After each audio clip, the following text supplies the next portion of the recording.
Hello everybody, and welcome to the channel. Leo here, and I am in Delbarton, West Virginia today. I've brought you guys out here before, that's it right there.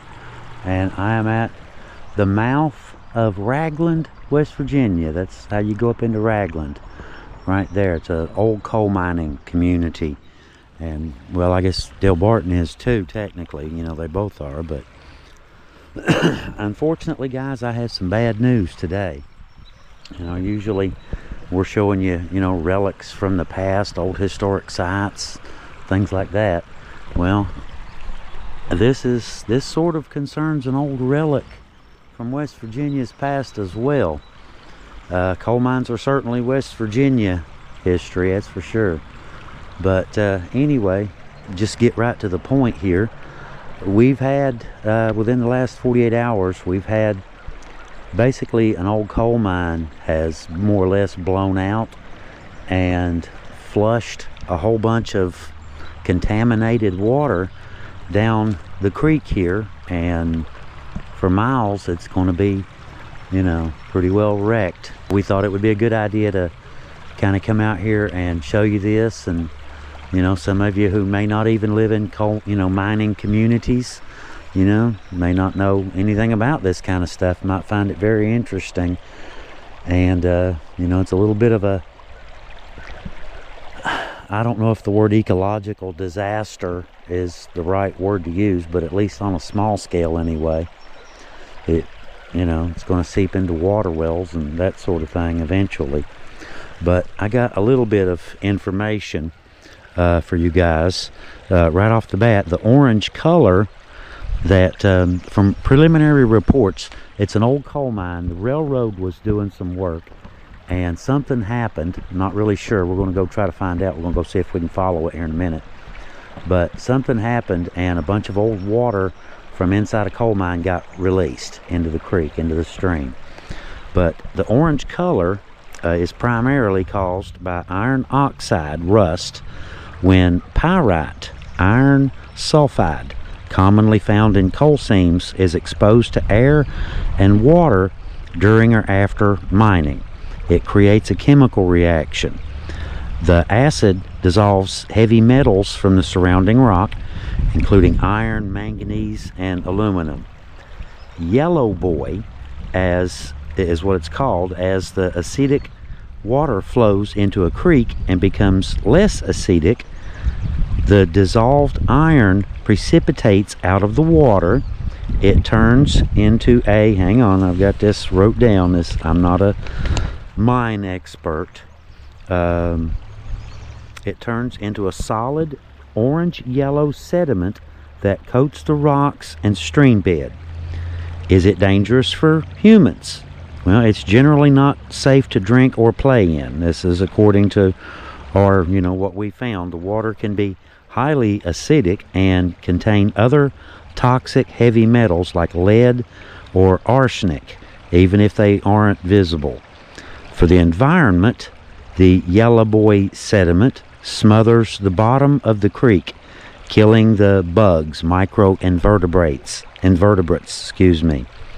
that fish eat, and destroying the spawning grounds. In recent context, in April of this year, 26, in the last few weeks, West Virginia has seen increased activity regarding mine drainage, according to Google. Flooding and blowouts. Heavy rains can cause things to blow out, and water pressure will build up inside an abandoned mine and literally burst right out through the hillside. But if you do see something like this, and a sudden change, what you do is you report it to the West Virginia DEP. Their emergency number is 1-800-642-3074, and they track these discharges to determine if a treatment system has failed or if a new blowout has occurred. Now, according to local news, the DEP and the West Virginia Office of Abandoned Mine Lands are on the scene.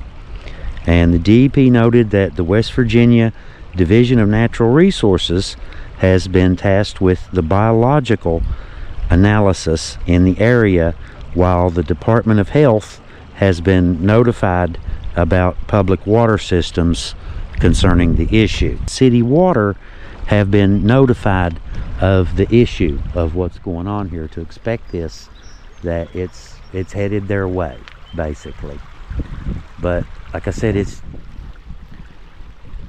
one of those things, you know, there's not really a whole heck of a lot when you get these situations. You know, I've seen these red creek beds before, a lot, and never really, you know, I knew it was pollution and never really knew the process behind it. You know, the acid gets in the water, and, you know, and as it dissipates, it does this. I didn't know all of that, you know, so that's something new for me too. But it's just a shame because, like I said, there's not really a whole heck of a lot that you can do. You know, take out every single rock, what are you going to do? But when I first got here, I noticed, and this has just happened, like I said, this is like 48 hours old, and you can see where the two creeks here meet. When I first got here, there was a duck going by, and there was a big turtle sitting right here. But as soon as I went to get the camera and came back, he was gone. So, you know, there's all kinds of, you know, wildlife in here, and this goes on down and flows into where Elk Creek is. When I was a little kid, we used to fish in there. I fished in this stream when I was little. Not this far up, but just a few miles down that way. But here in a second, we're gonna head back up into Ragland and basically follow the red and see if I can't find, you know, this site. You know, look for deer tracks right here. You know, so all kinds of wildlife, you know, use the water and drink it. And, you know, there's all kinds of wells and all sorts of things downstream, so you never know what the repercussions of something like that can be. You know, it looks as though it's going to cover a fairly large area.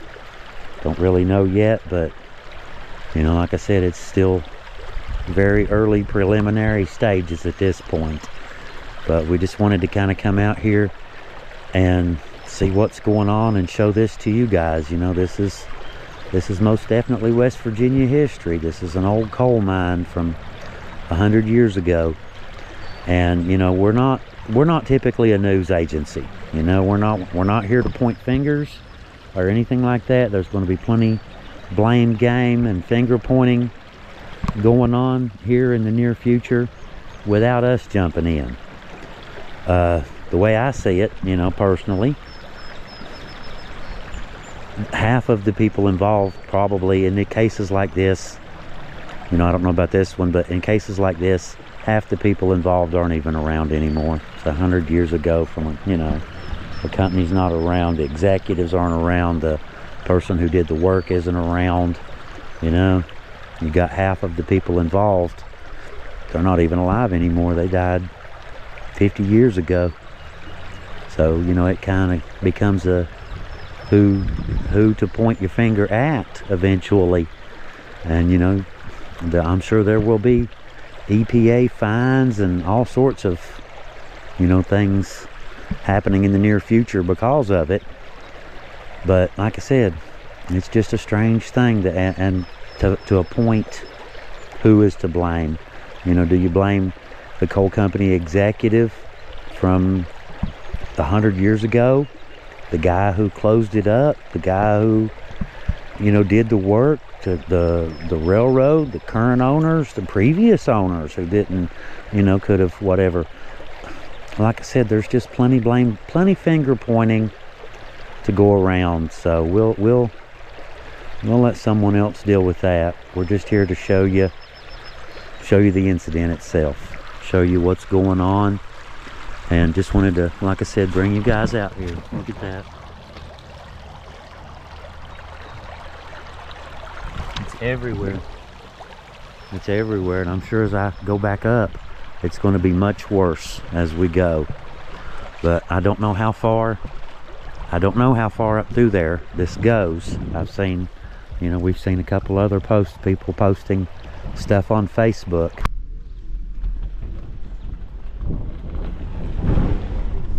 thought I'd go up through here and just kind of show you guys some of Ragland, and we'll follow the red water. I talked to a couple guys down there, and they said that you should be able to see it. Said it's on the left. Said it looks like a big red waterfall. Now, these are old coal camps, by the way.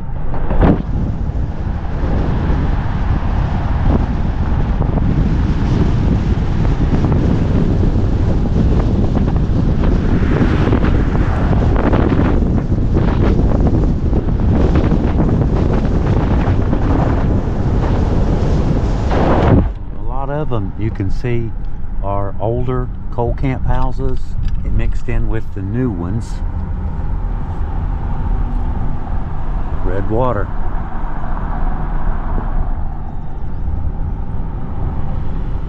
I brought you guys up in here before to do videos telling you old stories.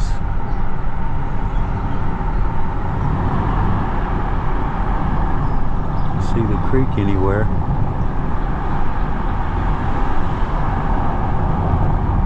See a bunch of people there.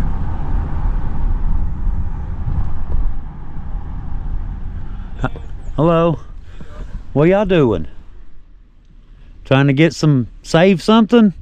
No, what we're doing is we're just looking for any sort of dead aquatic life right now. We're biologists for the West Virginia Division of Natural Resources. I figured you were. Yeah. I figured you were. Well, good luck, guys. How far on up is it? It's directly upstream there, about approximately 150 to 200 meters or so. Okay. Thank you. And thank y'all. You know what I mean. Y'all have a good day.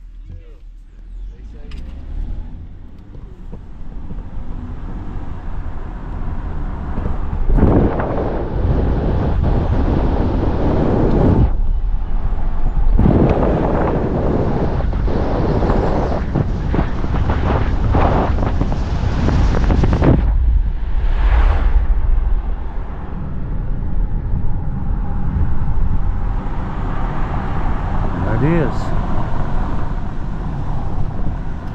That was it. Let me find a place to get out of the way. I'm almost up to it. I had to go up and turn and come back down here and park where the state have their vehicles. But you can see the creek is red here. The whole stream. Red all the way up and down. Can't really get to it that well because of all the vegetation, but you can see it. You can see the red. But the spill, it looks like, I'm guessing it's kind of like, you have this fluid underground. You don't even really realize it's there or that much of it. And I don't know. Next thing you know, it's gone, I guess. Just gets away. I don't know if it came out like all at once in one big gush or a steady stream, but it looks slimy like. I kind of got a little bit of a close look at it.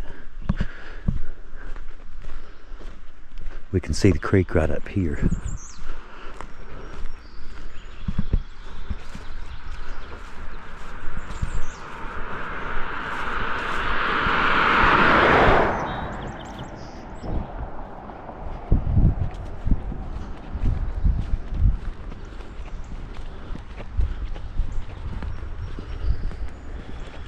You can see red through the weeds is all I can see is just that rusty red.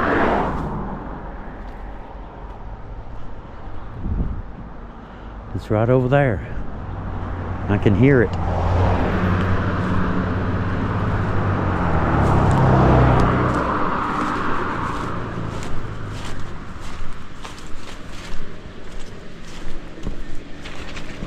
Look at that. It's on the weeds here, all the way up here.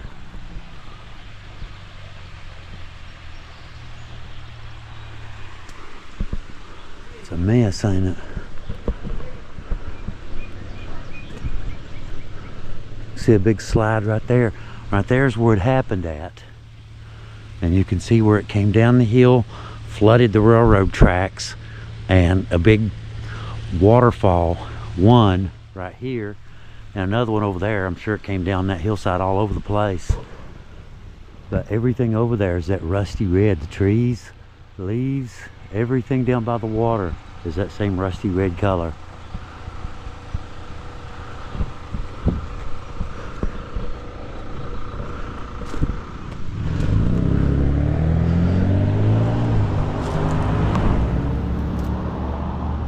See a little bit there.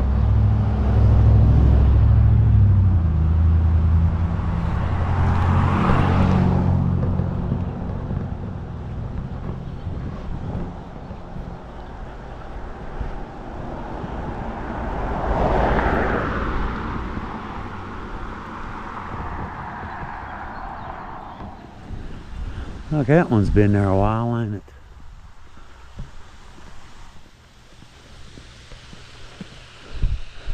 Look at that. You can see the red all the way down through there. They've got barricades up to try and catch it, but well, look how slimy that rock looks over there. The mine must be back there somewhere.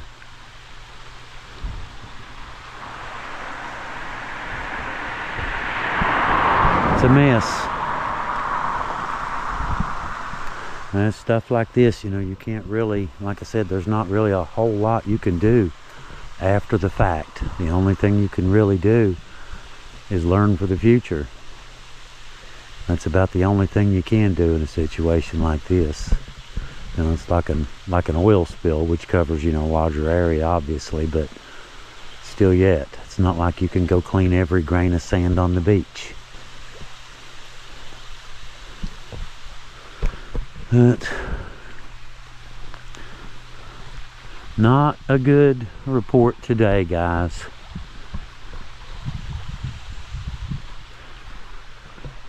Sometimes it's interesting stories, interesting people, interesting places in hillbilly country. But today it's that.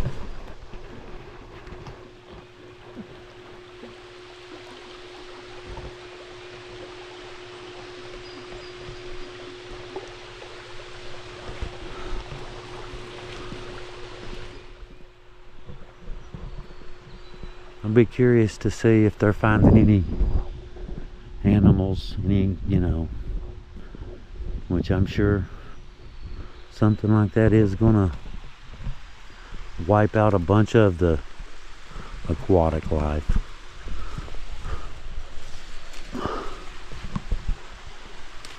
I don't see any minnows. I don't see a single minnow in there.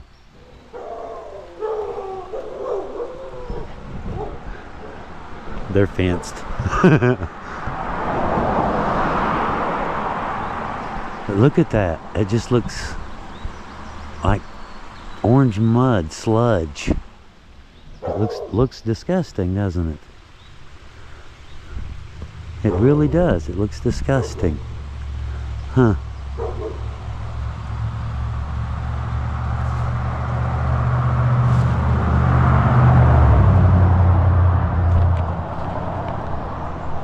Now, I'm gonna look around a little bit more.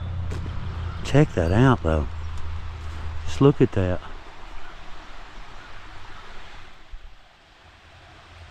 Everything here covered in it.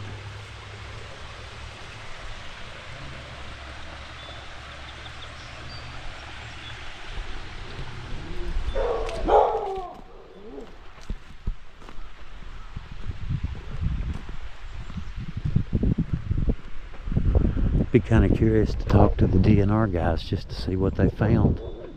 I think I'll give it a shot. It's worth a try, right?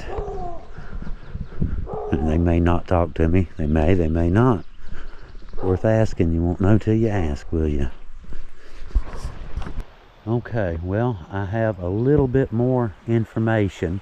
I'm about 500 yards, maybe 400 or 500 yards down from where the spill actually occurred, and I've been talking to one of the DNR biologist named Nate, and I asked him if he'd be on video. He said, "You can." He said, "If you insist, I can't. You know, you legally, I have the right, but the personal matter, I'd rather not be on camera. You got it. That's not a problem. That is not a problem." But they got some really, seem to have some really knowledgeable people on scene. Seemed like a really good guy. He's from Elkins, and yeah, they seem to know what they're talking about. But so far, he said that they've only got a small bag of species, animals, you know, aquatic life, that sort of thing, which is a good sign. He said, you know, the good thing about this river here, or this stream system here, this watershed, is the mountains that the creeks get up. He said if this were Cheat River, he said it would kill everything for miles. So he said at least that's some good news. And he seemed to be fairly optimistic that within a few years it will recover somewhat, maybe, you know, not guaranteed. But like I said, he said the fact that it's in the mountains, in a mountainous area with steep valleys, and the creek, the water's going to get up substantially rather than raising a few inches when it floods here and there. You know, these come up several feet because of the deep valleys. That should, in theory, help and dilute it and wash it on down into the Tug River, which is also not good. So, you know, there really is no good outcome. You know, there's no good outcome to this. You know, there's going to be miles of this particular stream that it may support some life, but nothing like what it did 48 hours ago. So, yeah, there will at least be some ecological damage. But they said that they found, the way they're finding them, that and it didn't even occur to me, that predation, you know, the crayfish will eat on the other fish, that you can, you know, get an idea of about how long they've been dead. And he said that there is some evidence of some that are dying off because of the spill, but it doesn't look to be extreme at this stage. So at least that's a good sign. That's a good sign, at least. But, you know, like I said, there really is no good outcome to it. You can't unscramble an egg, and that's basically what we're doing here. They're just trying to do the best they can to mitigate the damage and keep an eye on it, and maybe learn for the future. Like I said, we don't usually do news, but we wanted to bring you guys out here. You know, it's definitely hillbilly domain. It's a coal mine.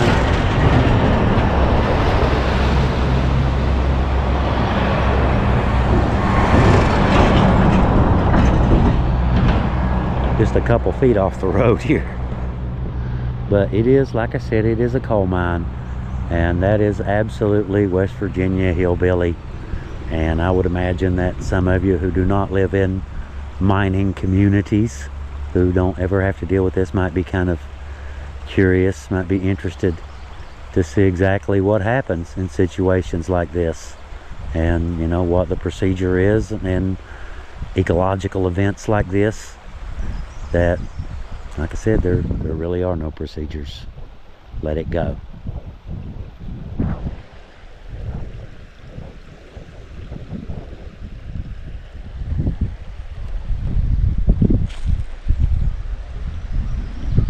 Definitely a mess, though, isn't it? Great big long mess.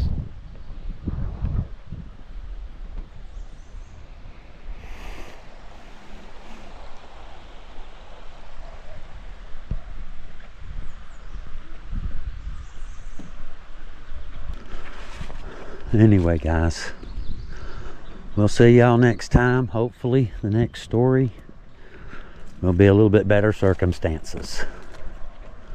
Until next time though, guys, Leo out.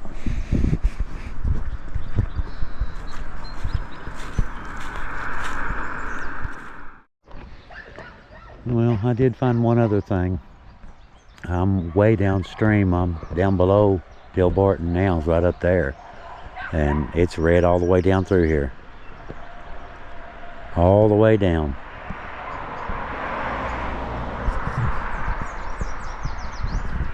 A pretty place, isn't it?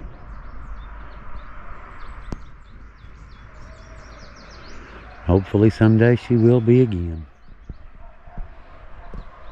I fished in this creek when I was a little kid. Still got ducks. Of course, once there ain't nothing in there for them to eat, there probably won't be a whole lot of ducks around.